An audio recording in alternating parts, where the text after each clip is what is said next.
Okay, next है chemical properties of alcohol. तो अभी हमने फिजिकल प्रॉपर्टीज देखी जिसमें हमने बॉइलिंग पॉइंट और सॉल्युबिलिटी को डिस्कस किया। अब है केमिकल प्रॉपर्टीज ऑफ एल्कोहल। तो देखिए एल्कोहल में आपको पता है कि दो टाइप का पोलर बॉन्ड होता है। एक तो कार्बन और ऑक्सीजन में होता है, यहाँ पे नेगेटिव, यहाँ पे पॉजिटिव, यहाँ पे नेगेटिव और यहाँ पे पॉजिटिव। तो यहाँ पे दो टाइप का क्लीवेज पॉसिबल है अल्कोहल में।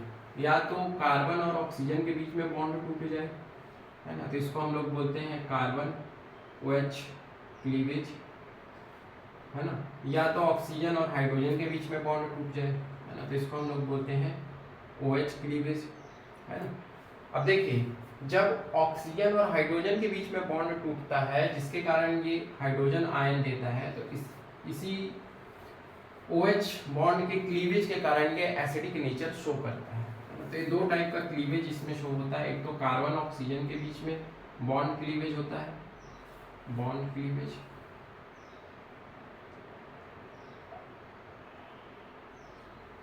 और एक होता है हमारा ऑक्सीजन हाइड्रोजन के बीच में बॉन्ड क्लीवेज।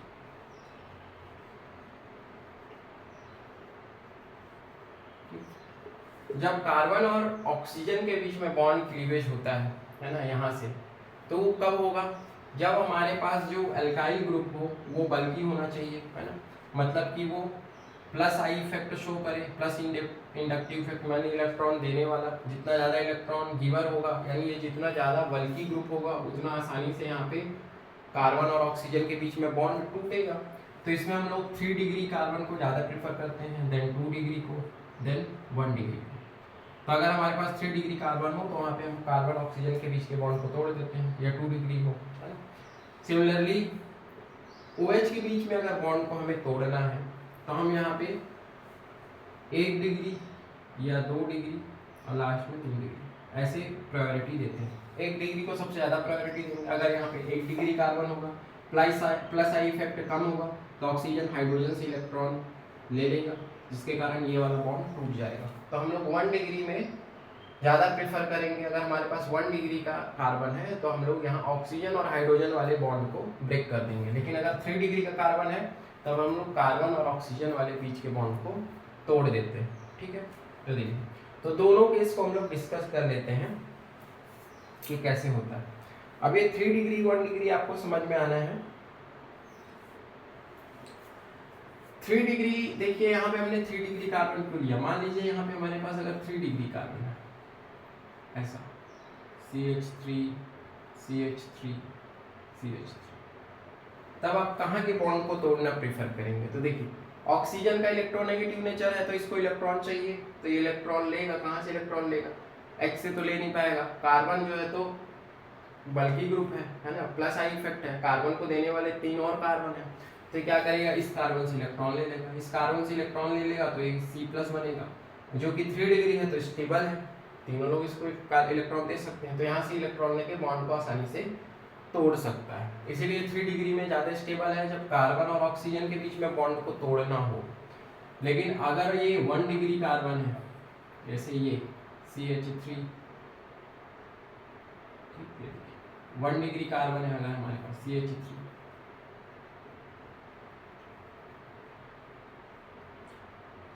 अब 1 डिग्री कार्बन के केस में क्या होगा? अब ऑक्सीजन यहाँ से इलेक्ट्रॉन ले नहीं पाएगा, ले पाएगा लेकिन ये उतना स्टेबल नहीं है, तो ऑक्सीजन हाइड्रोजन से इलेक्ट्रॉन ले सकता है, तो ऑक्सीजन हाइड्रोजन से इलेक्ट्रॉन ले लेगा और यहाँ से बॉन्ड ब्रेक हो जाएगा।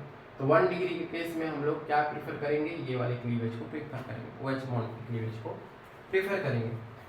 अब दोनों क्लीवेज को हम लोग डिस्कस कर लेते हैं। देखिए पहले reaction due to the cleavage of OH bond.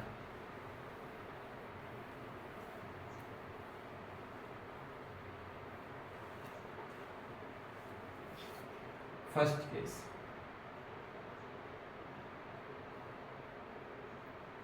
reaction due to the cleavage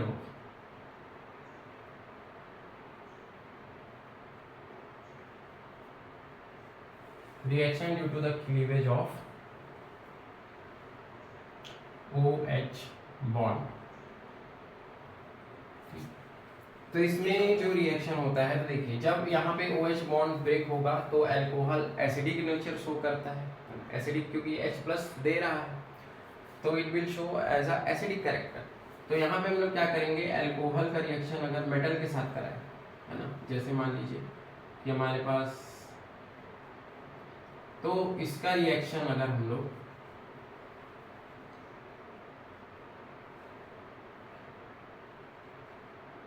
when alcohol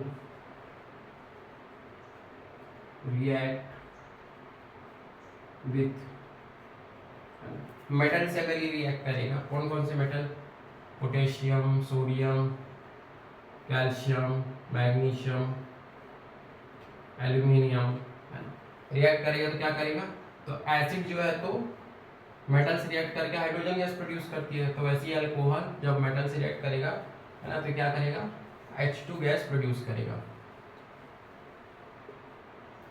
it produces H2 gas, hydrogen gas क्या करेगा, प्रोड्यूस करेगा, क्योंकि एक ऐसा नेचर शो करेगा, एसिडिक नेचर शो करेगा। तो जैसे मान लीजिए आपके पास अल्कोहल है ROH, इसका रिएक्शन करवा दीजिए मेटल के साथ 2Na के साथ, तो क्या बना लेगा, in the presence of acid, तो क्या बना लेगा, एल्कोऑक्साइड बनाता है RONA, यहाँ पे 2 मॉलिक्यूल ले लेना, 2 मॉलिक्यूल, और साथ में हाइड्रोजन गैस यहाँ से रिलीज हो जाए। तो यहाँ पे आप चाहे तो कोई भी मेटल ले लीजिए, सोडियम ले लीजिए, कैल्शियम ले लीजिए, मैग्नीशियम ले लीजिए, ठीक है, कोई भी मेटल ले लीजिए, कैल्शियम ले लीजिए, तो ये सब क्या करेंगे, हाइड्रोजन गैस प्रोड्यूस करेंगे। लेकिन जब आप एल्यूमिनियम लेंगे, तो एल्यूमिनियम का केस थोड़ा सा अलग है। एल्यूमिनियम, अगर आप एल्यूमिनियम से रिएक्शन करवाते हैं, जैसे आपके पास अल्कोहल और इसका रिएक्शन हम लोग करवाते हैं एल्यूमिनियम के साथ, यहाँ पे R कैसा लेना है, आपको 1 डिग्री ही लेना है ना, लेकिन एल्यूमिनियम के केस में आपको क्या करना है, 3 डिग्री कार्बन लीजिएगा, CH3 CH3 CH3 OH, इसका रिएक्शन करवाते हैं हम लोग एल्यूमिनियम के साथ प्लस 2Al, एल्यूमिनियम के साथ रिएक्शन करवाइएगा, इसके हम लोग ले लेते हैं 6 मॉलिक्यूल, ठीक है, तो ये बनाएगा हमारा CH3 CH3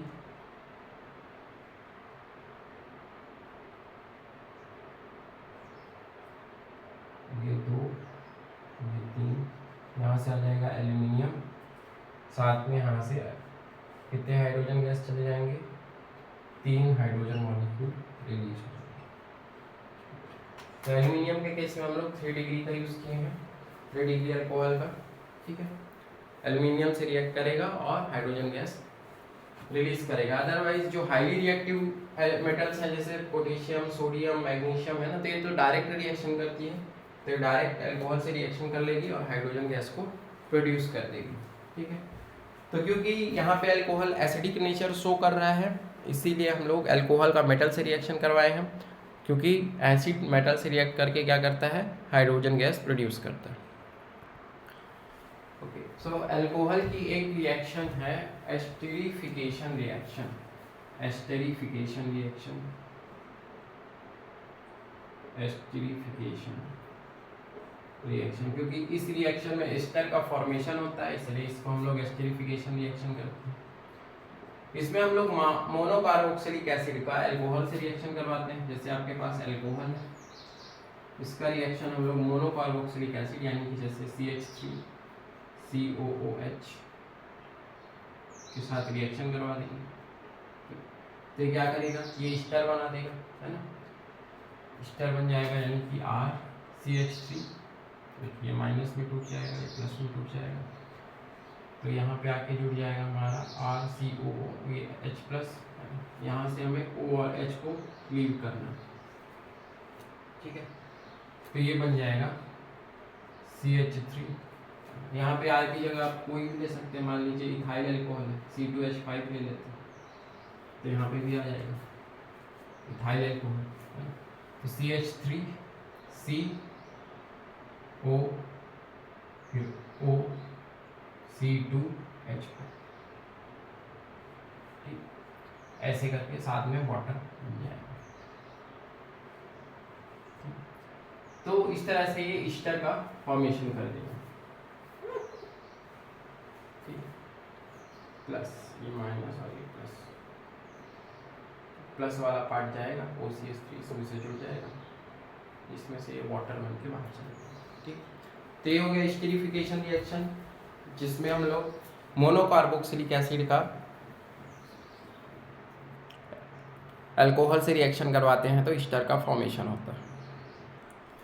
okay, so next reaction है reaction due to the cleavage of COH bond, ठीक है। अभी हमने देखा था reaction due to the cleavage of OH bond, जिसके कारण अल्कोहल हमारा एसिडिक नेचर शो करता था। अब है due to the cleavage of COH bond, ठीक है।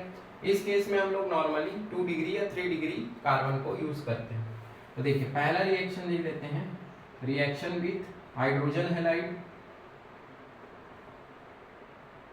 रिएक्शन विथ हाइड्रोजन हैलाइड यानी HX के साथ रिएक्शन है ना, हाइड्रोजन हैलाइड के साथ। देखिए जैसे मान लीजिए हमारे पास 2 डिग्री हैलोजन,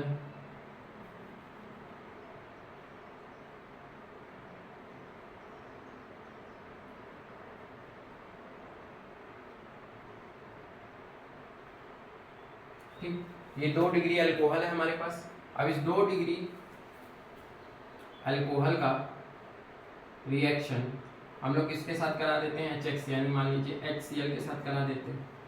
लूकास रिएजेंट ले लेते हैं, ZnCl2 प्लस HCl के मिक्सचर के साथ रिएक्शन करा देते हैं।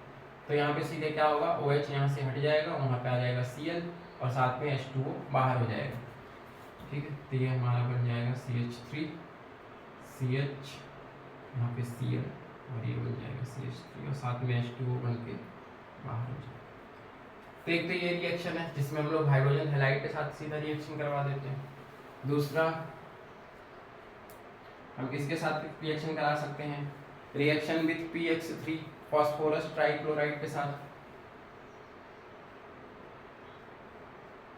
PX3 यहाँ PCl3 ले सकते हैं। मान लीजिए कि आपके पास अल्कोहल OH, यहाँ पे ले लेते हैं CH3 CH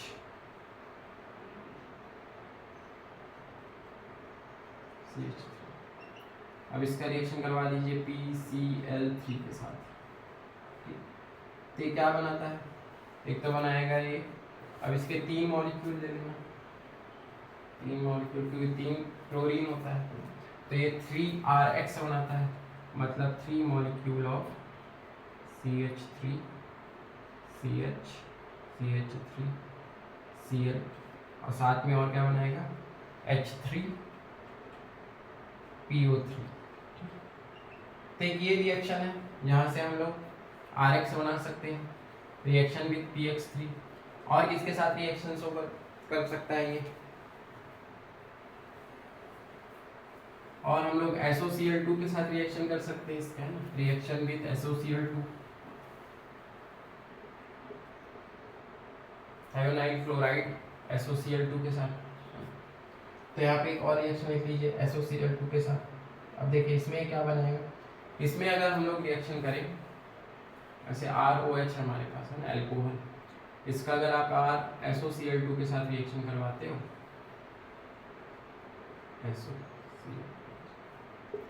तो एक तो ये RCl बना देगा, है ना, साथ में यहाँ से SO2 गैस और HCl गैस रिलीज होती है ना, क्योंकि यहाँ पे हमें प्योर RX मिल जाएगा, ठीक है। तो ये भी रिएक्शन, R की जगह आप मिथाइल इथाइल कुछ भी ले सकते हैं, ठीक है। तो एक ये रिएक्शन हो गया। उसके अलावा ये एक डिहाइड्रेशन रिएक्शन भी शो करता है, डिहाइड्रेटिंग रिएक्शन। डिहाइड्रेशन रिएक्शन में क्या होता है कि इसमें से अल्कोहल से वाटर का रिमूवल होगा, डिहाइड्रेशन रिएक्शन। तो इसको भी डिस्कस कर देते हैं। तो एक रिएक्शन हो गया हमारा HCl के साथ यानी HX के साथ, एक रिएक्शन हमने PX3 के साथ कर दिया, एक रिएक्शन हमने SOCl2 के साथ कर लिया, एक देख लीजिए डिहाइड्रेशन रिएक्शन, डिहाइड्रेटिंग रिएक्शन या डिहाइड्रेशन रिएक्शन। डिहाइड्रेशन रिएक्शन में क्या होगा, वाटर अल्कोहल से वाटर मॉलिक्यूल को हम लोग रिमूव करेंगे। तो देखिए हम लोग डिहाइड्रेशन कब कर सकते हैं अल्कोहल का, कौन कौन से रिएजेंट यूज करेंगे, या तो आप स्ट्रॉन्ग एसिड को यूज कर सकते हैं, H2SO4, H3PO4, है ना, एट हाई टेम्परेचर, है ना, 623 केल्विन, है ना, हाई टेम्परेचर आप यूज कर सकते हैं। इसके अलावा आप और क्या यूज कर सकते हैं, है ना, एसिड के साथ साथ हम लोग डिहाइड्रेटिंग एजेंट जैसे ZnCl2 का यूज कर सकते हैं, है ना, और उसके साथ हाई टेम्परेचर रहेगा डेल, या हम लोग KHSO4 का यूज कर सकते हैं हाई टेम्परेचर के साथ। ये भी क्या कर सकता है, अल्कोहल को डिहाइड्रेट कर सकता है, ठीक है। तो ये सब हमारे डिहाइड्रेटिंग एजेंट है जिसमें हम लोग क्या करते हैं, वाटर मॉलिक्यूल को अल्कोहल से डिहाइड्रेट यानी कि निकालेंगे, ठीक है। उसके अलावा और भी हैं, जैसे आप वेपर ऑफ एल्यूमिना को यूज कर सकते हैं, है ना, एक हम लोग का है vapour of alumina, vapour of alumina, है ना, यानी Al2O3 एल्यूमिनियम ऑक्साइड। अब वेपर ऑफ एल्यूमिना ले लिया एट हाई टेम्परेचर, लगभग 623 केल्विन से लेकर के 673 केल्विन। हाई टेम्परेचर में वेपर ऑफ एल्यूमिना से रिएक्शन करें तब भी हमारा डिहाइड्रेशन हो सकता है। तो इन सभी का अगर हम लोग यूज करते हैं तब भी हमारा डिहाइड्रेशन हो सकता है। अगर स्ट्रॉन्ग एसिड लेंगे तो हमें ज़्यादा टेम्परेचर की जरूरत नहीं है, 673 करेंगे। तो देखिए अब ये जो है डिहाइड्रेशन रिएक्शन में, ये बीटा एलिमिनेशन रिएक्शन यहाँ पे शो होगा, बीटा एलिमिनेशन रिएक्शन।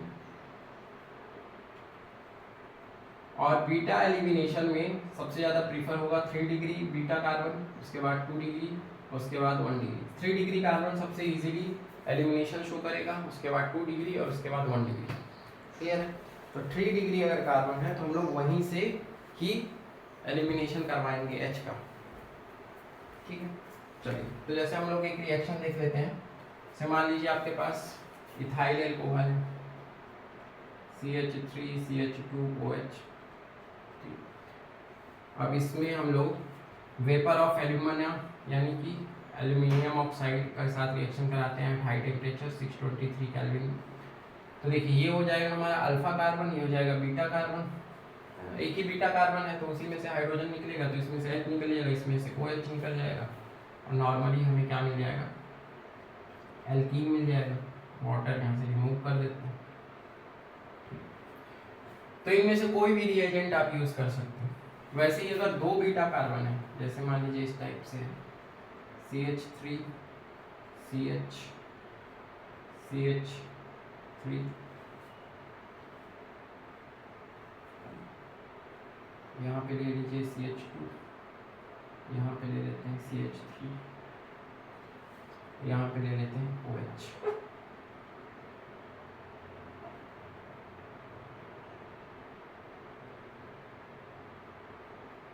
यहाँ पे ले लेते हैं OH। यहाँ पे हम लोग स्ट्रॉन्ग एसिड ले लेते हैं, स्ट्रॉन्ग एसिड 473 का। अब यहाँ पे देखिए OH का 2 बीटा कार्बन है, ये अल्फा कार्बन एक बीटा कार्बन ही है, एक बीटा कार्बन ही है। ये 1 डिग्री बीटा कार्बन है जो कि लेस स्टेबल है, और ये 2 डिग्री बीटा कार्बन है जो कि मोर स्टेबल है। तो हम लोग कहाँ से हाइड्रोजन रिमूव करेंगे, 2 डिग्री बीटा कार्बन से। तो वहाँ से आप हाइड्रोजन रिमूव कर दीजिए, ये हो जाएगा CH3 C double bond CH CH3 और H। इस तरीके से हम लोग एल्कीन का फॉर्मेशन कर सकते हैं। ठीक है, तो ये इस तरीके से हम लोग डिहाइड्रेशन कर सकते हैं। अब इसका मैकेनिज्म देख लेते हैं, है ना, कि डिहाइड्रेशन एक्चुअल में होता कैसे है। अब इस डिहाइड्रेटिंग रिएक्शन का आप मैकेनिज्म देखिए, तो इसके 3 स्टेप पे मैकेनिज्म बता सकते हैं हम लोग। जैसे पहला होगा प्रोटोनेशन रिएक्शन मैकेनिज्म। इसमें पहला होगा आपका प्रोटोनेशन यानी प्रोटॉन का एडिशन ऑफ प्रोटॉन। जैसे मान लीजिए आपके पास अल्कोहल है CH3CH2OH, ठीक, इसका रिएक्शन हम लोग एसिडिक वाटर में करते हैं, तो वहाँ पे H+ होगा।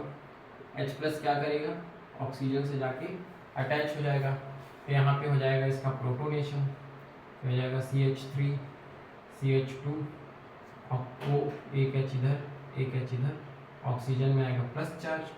अब ऑक्सीजन इस कार्बन से इलेक्ट्रॉन लेगा तो प्लस चार्ज शिफ्ट हो जाएगा इधर, ठीक है।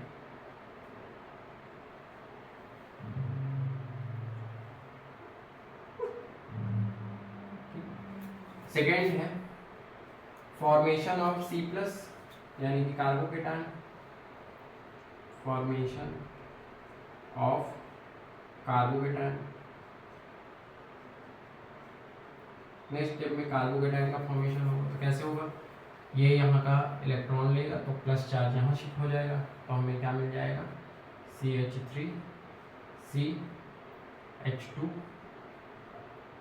इसमें प्लस चार्ज, और यहाँ से वाटर रिमूव हो गया, यहाँ से प्लस H2, वाटर रिमूव हो गया, तो यहाँ पे कार्बोकेटायन हमारा मिल गया।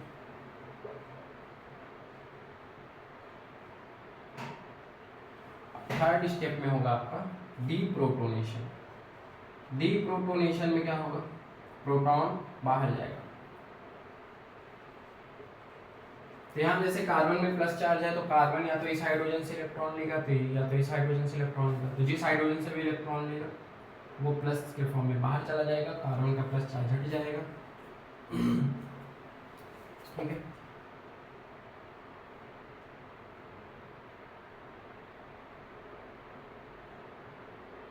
फाइनली क्या बना जाएगा, सॉरी यहाँ से ये हो गया फॉर्मेशन ऑफ कार्बोकेटायन। अब कार्बन में प्लस चार्ज है, तो कार्बन कहाँ से इलेक्ट्रॉन मांगेगा, अपने बगल वाले कार्बन से, है ना, ये कार्बन से इलेक्ट्रॉन डिमांड करेगा।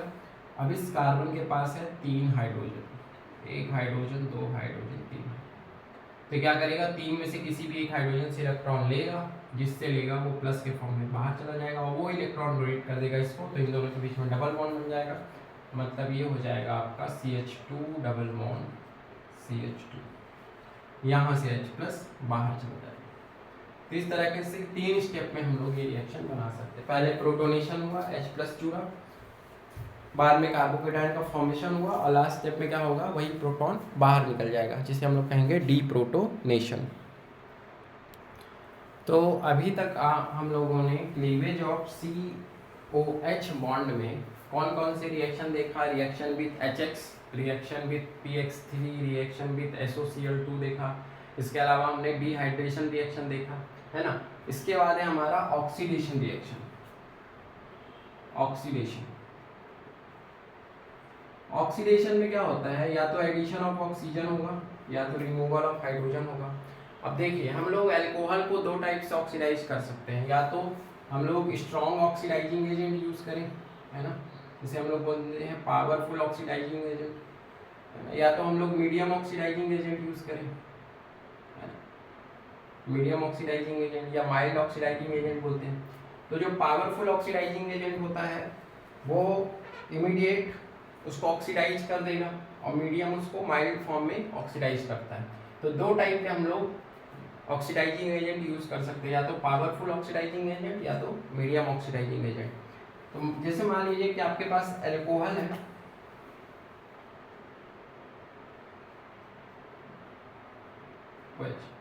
अल्कोहल को अगर हम लोग ऑक्सीडाइज करें, कैसे ऑक्सीडाइज करेंगे, मीडियम ऑक्सीडाइज करेंगे, MOP, मीडियम ऑक्सीडाइज करें, मीडियम ऑक्सीडाइजिंग एजेंट का यूज़ करें तो अल्कोहल को ऑक्सीडाइज करने पे वो क्या बनता है, उतने ही नंबर के कार्बन के एल्डिहाइड में कन्वर्ट हो जाएगा। ये बन जाएगा CH3 C double bond OH, aldehyde बन जाता है। फर्दर अगर हम लोग एल्डिहाइड को ऑक्सीडाइज करते हैं, कैसे ऑक्सीडाइज करेंगे, मीडियम ऑक्सीडाइजिंग एजेंट के साथ, तो ये किसमें कन्वर्ट हो जाता है, कार्बोक्सिलिक एसिड, उतने ही कार्बन के CH3COH कार्बोक्सिलिक एसिड में कन्वर्ट हो जाता है। तो अल्कोहल को ऑक्सीडाइज करने पे एल्डिहाइड बनता है और एल्डिहाइड को ऑक्सीडाइज करते हैं तो कार्बोक्सिलिक एसिड बनता है। लेकिन अगर एल्डिहाइड को डायरेक्ट हम पावरफुल ऑक्सीडाइजिंग एजेंट से रिएक्ट कर दे तो ये सीधा क्या बना लेता है, carboxylic acid. Aldehyde direct carboxylic acid में कन्वर्ट हो जाता है। पावरफुल ऑक्सीडाइजिंग एजेंट में नॉर्मली हम लोग K2Cr2O7 पोटेशियम, है ना, पोटेशियम डाइक्रोमेट का यूज करते हैं, या हम लोग KMnO4 पोटेशियम परमैंगनेट का यूज करते हैं। ठीक है, माइल्ड में बहुत सारे हैं, माइल्ड में हम लोग PCC, PDC, जोनस रिएजेंट, है ना, बहुत सारे ऐसे ऑक्सीडाइजिंग एजेंट है जिसको हम लोग as a mild oxidising agent use करते हैं। ओके, सो यहाँ पे मैंने कुछ ऑक्सीडाइजिंग एजेंट्स के नाम लिखे हैं, है ना, जो इसको हम लोग यूज़ करते हैं अल्कोहल को ऑक्सीडाइज करने के लिए। तो देखिए जैसे मैं आपको बता रहा था कि दो टाइप के ऑक्सीडाइजिंग एजेंट हम लोग यूज़ करते हैं, एक होता है पावरफुल ऑक्सीडाइजिंग एजेंट, एक होता है माइल्ड ऑक्सीडाइजिंग एजेंट। पावरफुल में मेनली हम लोग K2Cr2O7 या KMnO4 पोटेशियम डाइक्रोमेट और पोटेशियम परमैंगनेट का ही यूज़ करते हैं। लेकिन नॉर्मली जो हम लोग माइल्ड ऑक्सीडाइजिंग एजेंट है उनमें से बहुत सारे हम लोग ऑक्सीडाइजिंग एजेंट यूज कर सकते हैं। जैसे हम लोग का एक है जोनस रिएजेंट। जोनस रिएजेंट में हम लोग क्या करते हैं, क्रोमियम इन H2SO4 इसका यूज करते हैं।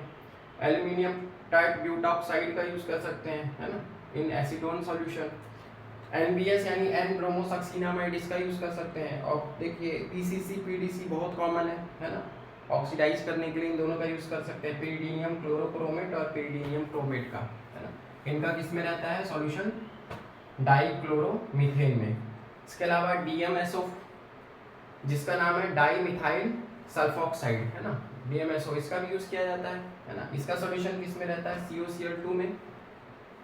उसके अलावा MnO2 ये बहुत यूज किया जाता है किसमें, एलाइलिक और बेंजाइलिक। एलाइलिक और बेंजाइलिक जो सॉल्यूशन होता है तो उसमें हम लोग MnO2 इन एसीटोन, है ना, manganese dioxide in acetone solution का यूज करते हैं ऑक्सीडेशन करने के लिए। ठीक है, इसको देख लीजिए, यहाँ पे मैंने ऑक्सीडाइजिंग रिएजेंट्स के नाम लिख दिए हैं और इन्हीं का नॉर्मली यूज़ किया जाता है अल्कोहल को ऑक्सीडाइज करने के लिए।